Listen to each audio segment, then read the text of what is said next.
de choses, hein. C'était assez détaillé, surtout du côté des étiologies. Bon, c'est très positif comme ça, mais la pratique est un peu plus compliquée, surtout dans les occlusions basses. Un problème diagnostique, nous, on est confronté à ces occlusions-là. Est-ce qu'il faut opacifier? Est-ce qu'il ne faut pas opacifier? Est-ce que c'est vraiment une occlusion? Surtout quand elle est incomplète.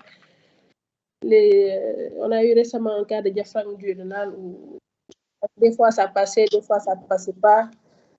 Il y a eu un petit tiraillement entre anesthésiste, ce n'était pas une occlusion. Donc souvent, c'est ça le problème en fait des occlusions néonatales, c'est de décider d'aller ou non au bloc. Et voilà, la place de l'opacification, est-ce qu'il faut le faire, quand est-ce qu'il faut le faire? C'est plus ça que nous, on rencontre comme problème en pratique. Bon, j'avoue que je n'ai pas très bien suivi. J'ai bougé tout le temps. D'accord, non, c'est pas grave, mais on va peut-être donner la parole à Dienaba alors. Dienaba? Oui, merci, professeur. Donc, je vais juste faire quelques contributions. Concernant l'atrésie duodénale, je constatais qu'il avait du mal à expliquer l'aspect en double bulle. C'est-à-dire, quand vous présentez des images, il faut aussi faire un peu de lecture pour pouvoir donner l'explication. Donc, l'aspect en double bulle, elle est due à la dilatation de l'estomac et de la première ou de la deuxième partie proximale du duodénum. Donc, c'est ce qui donne l'aspect en double bulle avec absence de gaz distal. Donc, c'est ça l'explication sur le plan de l'imagerie. Maintenant, toujours dans l'atrésie duodénale, il faut savoir que ce n'est pas tout le temps que tu vas avoir des vomissements bilieux. Ça dépend du niveau de l'obstruction. Si c'est au-dessus, si c'est en sus-vatérien, tu vas avoir des vomissements clairs. Mais c'est lorsque c'est en sous-vatérien que tu vas avoir des vomissements bilieux. Donc, il faut savoir faire la part des choses. Donc, tu vas avoir une différence de caractéristiques des vomissements, leur coloration en fonction du niveau sus ou sous-vatérien. Également, pour le volvulus du grêle sur mésentère commun aussi, c'est lorsque l'occlusion, le niveau d'obstruction est haut placé également, que tu vas avoir une absence d'aération ou de niveau hydroaéré à l'ASP. Donc, ce n'est pas tout le temps que tu vas avoir des images typiques. Tout va dépendre du niveau de l'obstruction. Maintenant, pour toujours dans le volvulus du grêle, je trouve que tu n'as pas insisté sur l'urgence.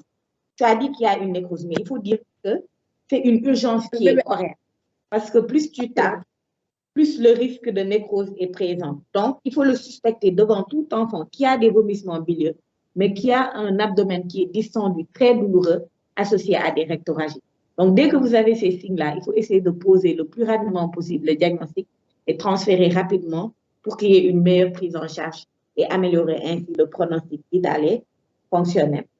Pour la maladie de Hirschsprung aussi, ce n'est pas tout le temps que tu vas avoir un débat. Dans les formes longues, même si tu fais l'épreuve à la sonde, tu n'auras pas de débat parce que tu auras une agangliose sur une très grande longueur.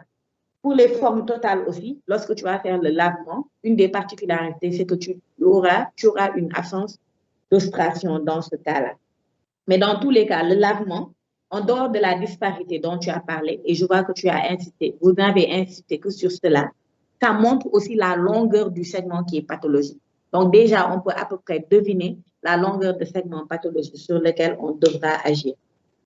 Maintenant, pour l'atrésie du grêle, il y a une caractéristique particulière, c'est l'aspect en pelure de Pope ou en colimaçon que tu vas avoir à l'échodoppler. Donc ça, il faut toujours le dire, c'est pathognomonique. Donc, le Lepel-Pil syndrome, ce terme doit sortir dans la présentation. Donc, si je reviens à la maladie de Hirschsprung, pour la prise en charge, vous disiez que dès qu'il y a une occlusion, c'est forcément, la prise en charge est forcément chirurgicale. On fait une résection, non. Parfois, on peut aussi lever l'obstacle et faire la résection plus tard, en attendant qu'il y ait une petite croissance vers l'âge de 3-6 mois. Donc, ce n'est pas tout le temps en première intention qu'on fait la résection. Donc, c'était mes remarques générales, mais quand même, c'était une présentation qui était assez fluide.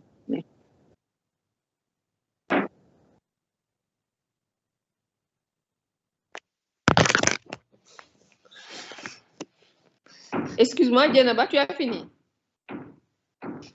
Oui, j'ai fini, professeur. D'accord. Excusez-moi, j'avais une petite urgence. J'ai dû appeler, en fait.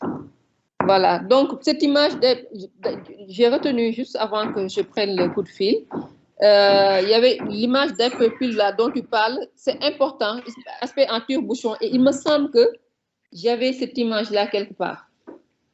Et je suis en train de... Tu ne l'as pas par hasard, c'est très truc. C'est très net. Tu penses l'avoir. Si jamais je vais chercher dans mes documents. Je sais que je l'ai vu, une très belle image il n'y a pas longtemps, mais je vais quand même chercher pour leur donner ça si jamais tu l'as.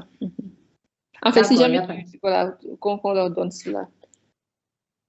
Désolée, hein, j'ai raté une partie de ton intervention parce que j'avais une petite urgence en fait. Donc, je me suis arrêtée quand tu parlais de l'image d'un Apple syndrome. C'est là que je me suis arrêtée. Et peut-être, bon, ça je le dirai tout à l'heure. Tu voulais dire quelque chose aussi? Non, je disais que l'image d'Apple Pill que j'ai, c'est une image de laparotomie et elle est très nette. Après, je vais la partager avec eux. D'accord, ok. D'accord. Merci beaucoup. Bon, il y a Abdou Aziz Diallo qui demande la parole avant que je passe la parole au docteur Bass que j'ai vu tout à l'heure. Abdou Aziz, tu peux y aller. Bonsoir, merci professeur. Merci à l'équipe qui a présenté le sujet. Alors, comme vous le dites, il y a beaucoup de recherches qui ont été faites et c'est très bien structuré. Je ne sais pas si chez moi, j'ai l'impression que la définition occlusion. Aziz, il y a un problème avec la connexion, hein? Aziz, on t'entend mal. Bien, c'est moi. Il y a un problème avec la connexion. Oh, vas-y. Vous m'entendez?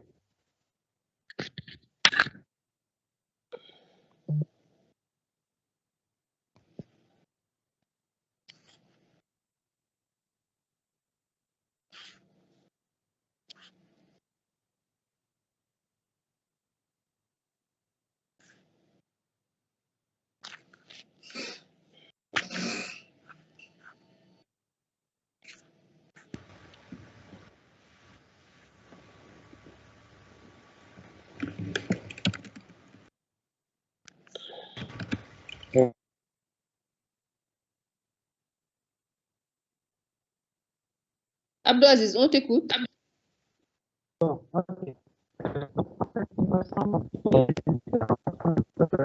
On n'entend rien du tout. Hein.